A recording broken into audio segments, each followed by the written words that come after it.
Hey everybody, welcome to episode 3 of Heading Home with Zach Shopene.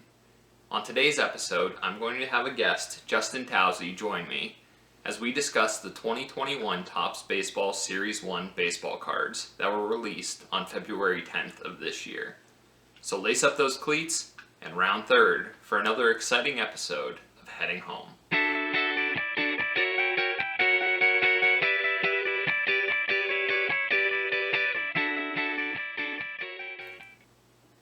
Now, before we begin today's show, I have the baseball question of the day. Today's question is, what year did Topps first produce baseball cards? Think about it. The answer will be revealed later in the show, so stick around. Hey everybody, we are back from our baseball card adventure excursion today.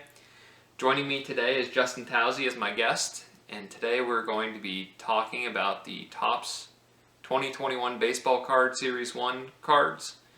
And we're going to do that. So Justin, why don't you tell us a little bit about yourself, how long you've collected cards, and things like that. So I probably started collecting cards around 2006. So I was probably about 10 years old. I collected pretty heavily until probably 2012. So I've taken about a 9-year break. Other than a couple cards here and there. I've always been a Topps fan, and I'm a Phillies fan, so go Phillies, even though I wore a Rangers hat. I was going to say, that's not a Phillies hat. Just put it up a little bit. But in this year for Topps, it's a special anniversary. They're celebrating 70 years of producing baseball cards. Back in 1951, Topps produced their first set, which consisted of 52 cards. They were blue-backed and red-backed cards, but they weren't for collecting. They were more for kids to play games with. In 1952, they produced their first full set of cards through 7 series. The set included, I think it was 407 total cards. So that's a little bit less than the 1,200 that we've been used to these past couple of years. A couple of other random facts is that in 1971 they included rookie cards and labeling rookie cards because collectors were trying to find that very first card for professionals. And somewhere between 1991 and 92, they decided to remove the gum from the packs because sports collectors were complaining that the gum would stain the cards, therefore making them decrease in value. So that's why we don't have gum in these 2021 packs nowadays. But why don't you talk about us trying to find these 2021 packs? Yeah, so 10 places later and a little bit of searching. This morning at around 11 o'clock, I finally found the first pack at Target. And I think about the same time, Zach found some at Walmart, so definitely a struggle. Thank everybody selling them for 3 times the price on eBay right now for that one. Yes, for sure. So I think the next thing that we're going to do is we're going to open up our packs. We're going to share the cards with you, maybe get some close-ups on some designs. Some pictures will be shown at the end of our excursion and the 3 places that we went, so we're going to rate those 3 places as well. So, I guess we'll start with you. You can open up the first pack. Alright, some fun facts I thought about the Topps cards today while we were out looking. Didn't in 1952 they overproduced them so much they dumped them into the river? They did. Or something like that? Yeah. And that also included the 1952 Mickey Mantle rookie. That did. Which sold for over $50,000 this year. Yep. It might have been one that was much more than that. It might have been. So, what do we think the first card's going to be? I'm saying it's not going to be a big star. That's correct. All right. It's Nico Goodrum. Nico Goodrum from the Tigers. Yep. Marcelo Zuna. Should I read all these off? Or You just... can. All right. Since it's the first pack. Yep. Anthony Santander. Hunter Harvey. Danny Mendick. Brandon Crawford, Chris Paddock, Steven Matz, Mark Canha, Gleyber Torres, Pete Alonso, Chris Archer. Nice. There you go. That's up your Nice. alley. The New York Yankees. Andrew Benintendi, already outdated. Kansas City Royal. John Gray. And Chadwick Trump, a rookie. Nice.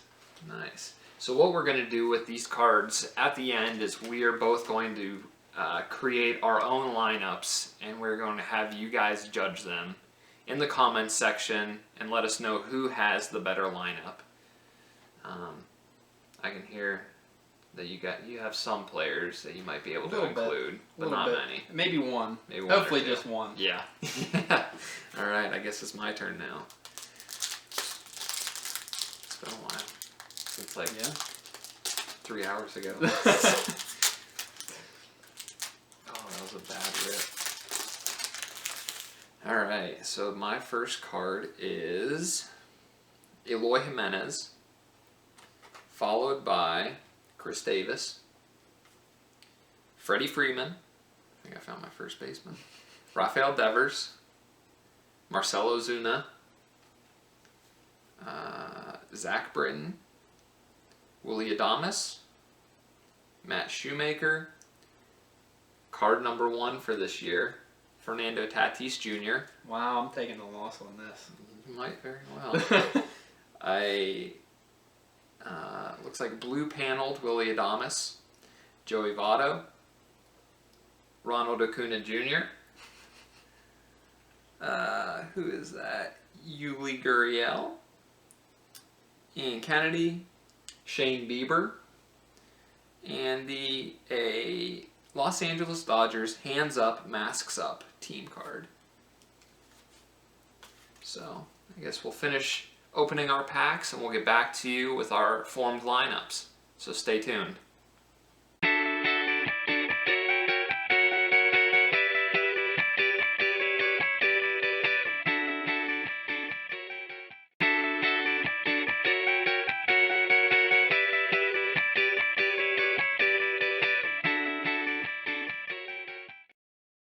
Alright guys, we're back. We've opened up all of our packs of 2021 Topps Baseball Series 1 and have compiled our teams. So Justin, since you are the visitor to the apartment, you get to bat first. So, the visiting New York Yankees, my only team card, we're going to start off with Cody Bellinger in center field. And then we're going to have the right fielder of the current New York Yankees, Aaron Judge, in right field. Batting third from the Cheaters, Alex Bregman. I hope I don't have any Astros fans here. If so, go bang on a trash can. Batting cleanup is the reigning AL MVP, Jose Abreu at first base. And batting in the 5 hole, our DH, Marcell Ozuna, and who knows if he'll actually be a DH this year or not. That's a debate for another day. Batting sixth, one of the greatest catchers of all time, Yadier Molina. Should he have been in the lineup? Well, I don't know. My other option was Salvador Perez, so I'll let that up to you. And then at shortstop, the best option I had was Brandon Crawford. Had this been 10 years ago, probably would have been a pretty good option, but still better than the rest. And batting eighth, Joey Gallo. So home run or strikeout. And then turning the lineup over is Whit Merrifield at second base. Then my pitching staff, if this was opening day, you'd get to see Jacob deGrom. And then after that, Max Scherzer, Mike Clevinger, Max Fried, and John Gray. And in the pen, hopefully we don't need a closer because all we have is long relievers, Kevin Gausman, Robbie Ray, and Chris Archer. And just a little background on the lineup. You might say, you have a hole in the 6 and 7 spot, and yes, I do. And why'd you bat Joey Gallo 8th and Whit Merrifield 9th? So I figured Joey Gallo either clears the bases, and then you've got basically a leadoff hitter batting 9th, or Joey Gallo strikes out to end the inning, and, well, you've got a leadoff hitter, maybe somebody on base for Cody Bellinger. That's not too bad. Alright, facing the visiting Yankees are the Los Angeles Dodgers. And if you listen to my podcast that I did with Not an Expert on YouTube, you will know that the Yankees versus the Dodgers is my World Series matchup. So this is what we're hopefully wishing for. It might happen this year. Anyway, leading off for my Los Angeles Dodgers team is shortstop Fernando Tatis Jr., followed by DJ LeMahieu at second base. Hitting third is perennial MVP candidate Mike Trout, followed by third baseman Nolan Arenado, Freddie Freeman at first base, Luke Voit at DH, Ronald Acuna Jr. patrolling right field, Salvador Perez doing the catching behind the plate, batting in the 8-hole, and in the 9 spot we have new Kansas City Royal outfielder Andrew Benintendi. Going against Jacob deGrom for the Yankees is a Yankee pitcher of his own, and Garrett Cole. He is the ace of my rotation, followed by Jacob deGrom, Clayton Kershaw, Max Scherzer, and Shane Bieber. It's a heck of a starting rotation there. In my bullpen, I have Julio Urias as the long guy, Amir Garrett setting up, and Zach Britton as the closer. So we're gonna film these teams, throw them at the end of the video, and you guys let us know which team wins in I would say a 7-game series. So Pick your favorite, not the one you think might win the most. All right. I think that favors me. Fair enough. I do have one question about your lineup that surprised me. Yep. Paul Goldschmidt is not in there, but Luke Voit is. Yes. So, since we're going to be playing at Yankee Stadium, Luke Voit, for at least some of the series, Luke Voit hit 22 home runs last year and led the league. I would love to put Paul Goldschmidt in there, but stadium-wise, where we're playing, it fits Voigt's style. I'm glad you had flexibility to leave somebody like Goldschmidt out of your lineup. I mean, guaranteed, if we did like bench players and everyone like that, he definitely would have made the team roster. But All right. yeah. And I want to say one other thing, being a Phillies fan. My favorite pull was definitely this Alec Baum rookie card. You might hear about this later, but while we were out and about, I bought at least 2 other ones today, but, kind of broke my heart to not put this in the lineup, but it is what it is. He's what, first off your bench? No, probably not. But, alright, well, we're going to videotape these teams, and again, just let us know your favorite.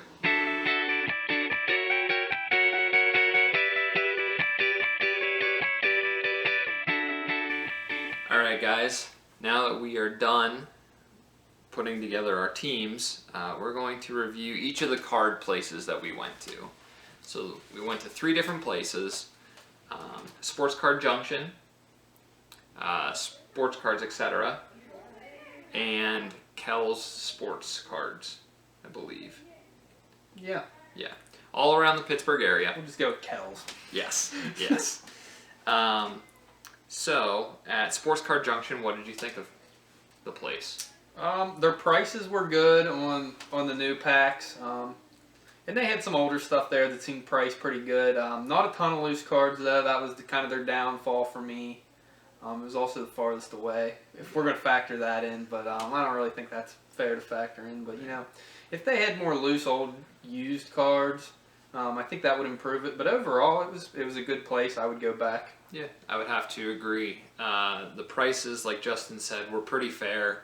As compared to the other places that we visited today. So what was your big purchase at SportsCard Junction? So the biggest one I got was a Dick Allen Phillies card. Let's see, what it's a Topps, 1969. He just passed away this year, so I thought it was fitting to get a Dick Allen card. Yeah. Who's actually from Wampum, PA, which is pretty close to Pittsburgh. Yep. I think I knew that, kind of forgotten. The guy there reminded me. Yep. So that was my purchase. My purchase was these Topps 2020 Pro Debut cards with JJ Bleday on the front of them. Fun fact, I played against JJ when we were in high school. He played for Titusville, and I played for Corey. Some of the better cards that I pulled from the 3-packs that I got were Quinn Priester, prospect for the Pirates, number 1 overall pick, Adley Rutschman, Alec Boehm, and Dylan Carlson. Boehm and Carlson will definitely be in the majors this year, so be sure to remember those names. So the second place we went to was SportsCards, etc. in McKees Rocks. What did you think of that? They had a lot of cards. It was probably the place we went. Well, I shouldn't say it had the most cards. But they definitely had a lot of cards. Stuff was a little more expensive there. They definitely had more older cards and maybe like higher grade cards. And I don't even know that I want to say that. Their volume was just a little more on that stuff. Yeah. They also had a lot of like 60s and 70s stuff to go through that was, you could tell that it was what they had already went through, because I honestly never heard of anybody that I saw through there. But they also had a lot of loose new cards too, which I kind of like. For like 50 cents a piece, so not terrible. Yeah, not bad. I would have to say the same. I was looking for some newer cards, mostly Pirates, trying to find some just like loose base cards that I could try to get autographed during hopefully this minor league season. But I did find some that I really wanted and eventually ended up getting. So what were your big finds at SportsCards, etc.? So since Zach said about him liking, going for the newer cards, as you can probably tell, I go for the older ones a little bit more. This is the Carl Yastrzemski Red Sox card. $10. I thought it was a pretty good find. Triple Crown winner, Hall of Famer. And I also picked up 6 loose cards, all Phillies. I got former Phillies prospect Sixto Sanchez, who's probably going to be the ace for the Marlins. A couple Reese Hoskins, an Alec Boehm. I'll probably give a couple of them to my nephew for his birthday, so hopefully he doesn't find this on YouTube. Right. On my end, I found 2 cards that I wanted. One was a Brian Reynolds autograph card, 15 out of 299. And I've been looking for a Brian Reynolds card, reasonably priced, that's been autographed and certified by Topps. And then the last one that I found was this Nick Gonzalez base card. So I'm hoping, if there's baseball to be viewed in stadium, I'm hoping to make the trip out to either Altoona for a home game for the Curve whenever he's on the team, or maybe take the quick drive up to Erie or Akron to watch him play. Maybe get it signed, hopefully. And the last place that we looked was Kel's Sports Cards, or Kel's. What did you think of Kel's? That was probably my favorite of the 3 we went to. It was kind of, when you saw it from the outside and looked in, not a real pretty place, but when you went in there, the guy had cards everywhere, and just a lot of what I thought were good cards, reasonably priced. There was definitely high-end, older cards, but there was a box where you could go through and find, a Hank Aaron, I'm trying to think who else was even in there. There might have been a couple Willie Mays cards. Whitey Ford. Reasonably priced. And a lot of autograph cards too, Yeah, which sure. I liked. A lot of those, the top certified, and Yeah. And they were also what I thought reasonably priced for autograph cards. For sure. Yeah, and before this last trip, I had been to Kel's once before when they were in Carnegie, and I really liked the atmosphere, and it's definitely transitioned to this new location.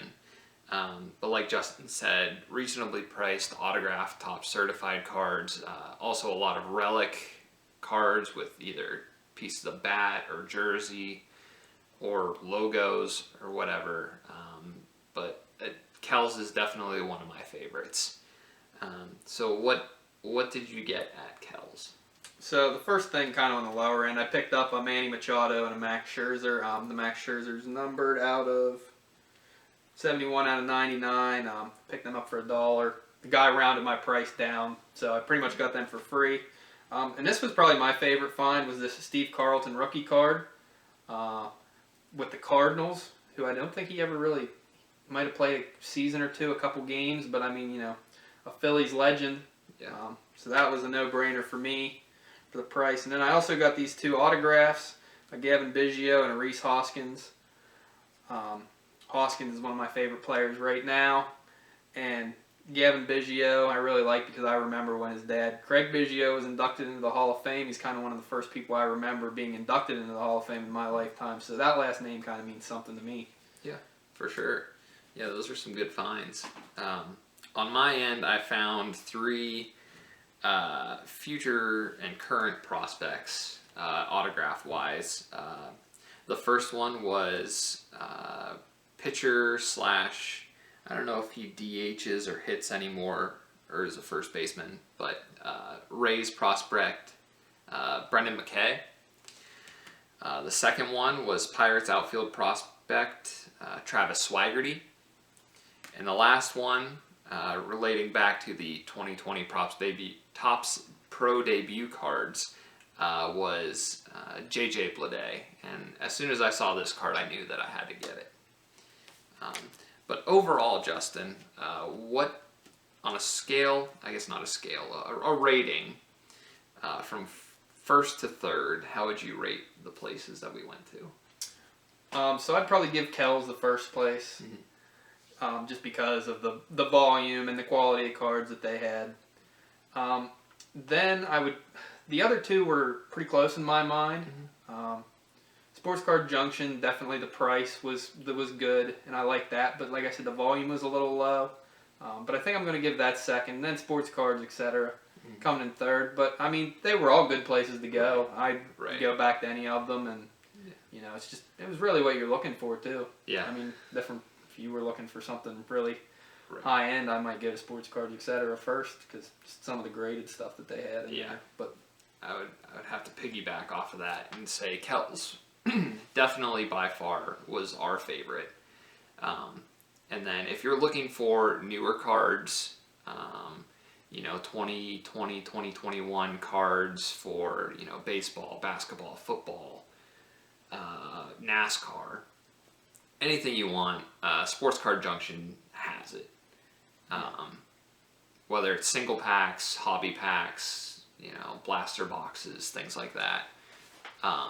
And then SportsCard, etc. Like you said, if you want to find those old vintage, if I can say vintage, I would say so. Yeah. Yeah. Those older cards, I would definitely recommend going there. But all in all, throughout our excursion, I think we had a good time. Yeah. And we're not broke yet. No, not yet.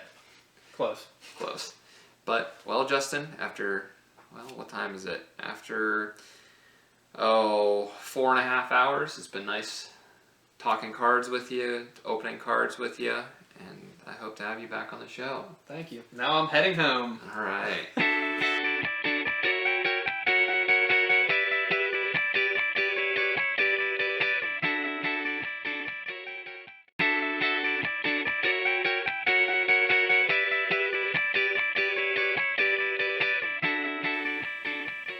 Now, back to our baseball question of the day.